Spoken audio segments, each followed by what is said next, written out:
Hey everybody, we are going to see here about getting these converters put on this.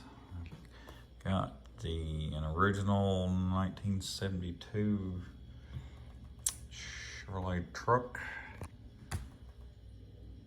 air conditioner control unit.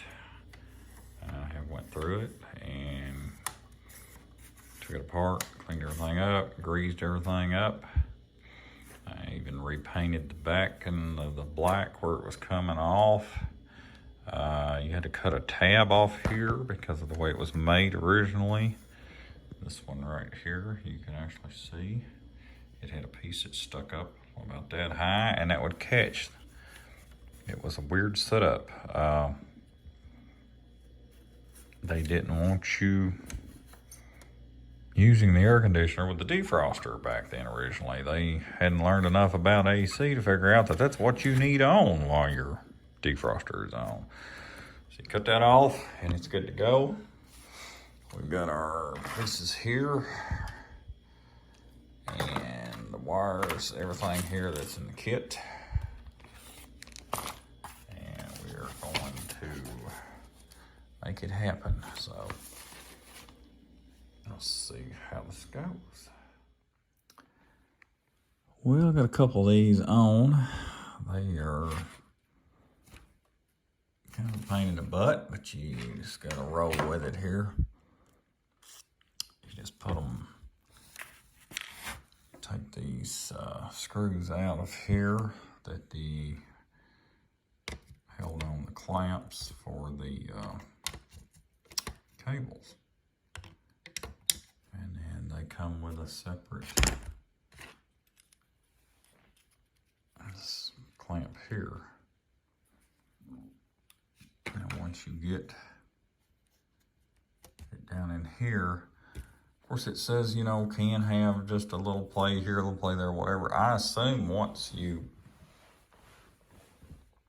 get this plug in here, and then it kind of self-adjusts all this. It's got a, what is it called here?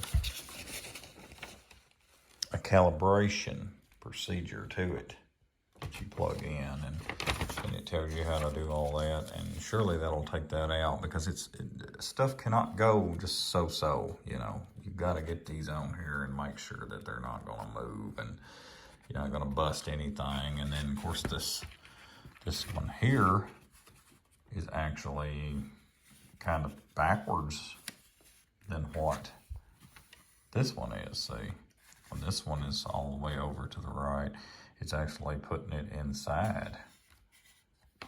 And you can see that there.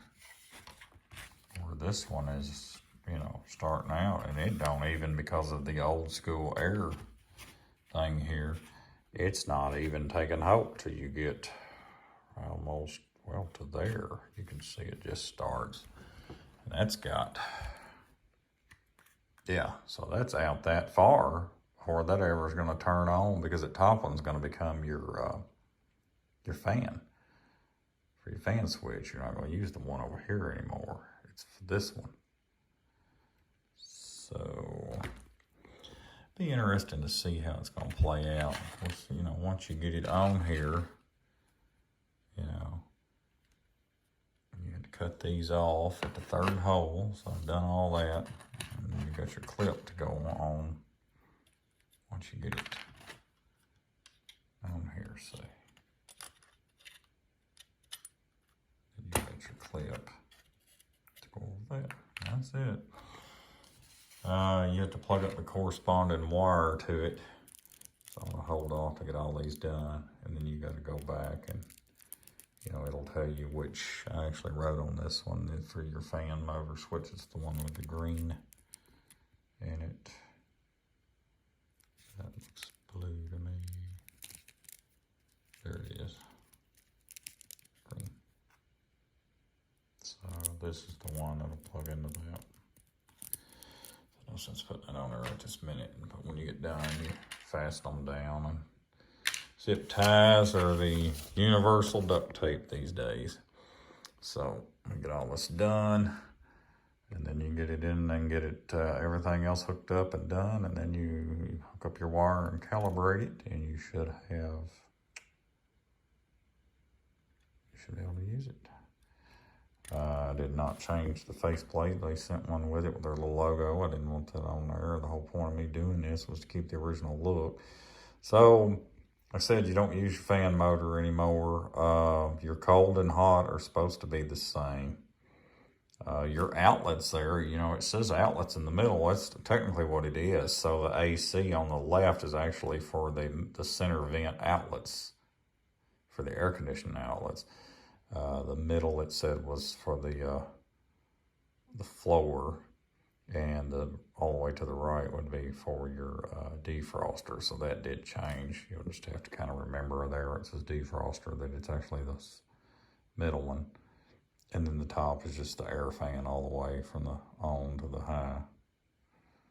And then you've got your two little holes back here to get your lights. I had to get an extra light socket, plug that in, and it's a little dim, but I'll show you that later. I may end up putting a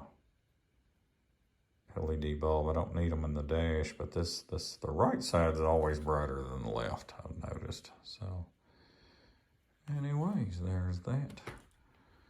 That's all there was to that.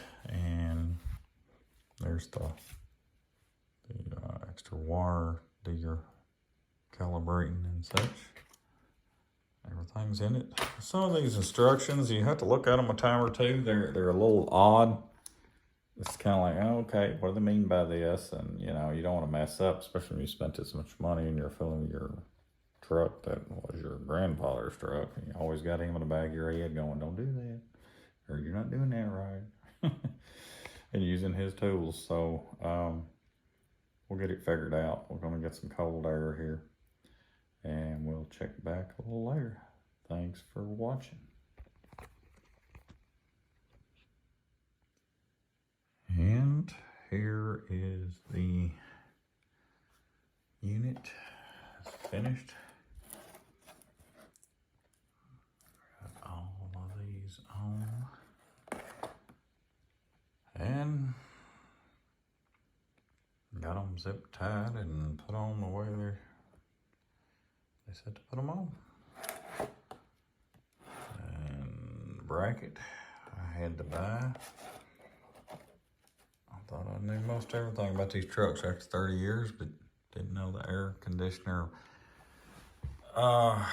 factory air controller here had to have the bracket in the bottom of it, or it wouldn't fit. You'd think that's something that just would have been made the same, but no.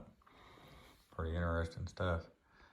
It's also interesting to note, I didn't know before, that this control unit is the exact same control unit that's in the 65 and 66 Impalas. Learned that too. Actually saw one the other day at the car show in there, so that in the Impala, so that was pretty neat. So all this is on here and should be ready to go, and there's your plugs into the unit there once you get it all put in. Another little thing done. It's a big job. It really is. It's turned into a big job, but I think it's going to be worth it when I get it all done. Hopefully so. So, all right, there's that, and we'll move on to something else. Thanks for watching. Subscribe if you hadn't. Appreciate it. Y'all take care.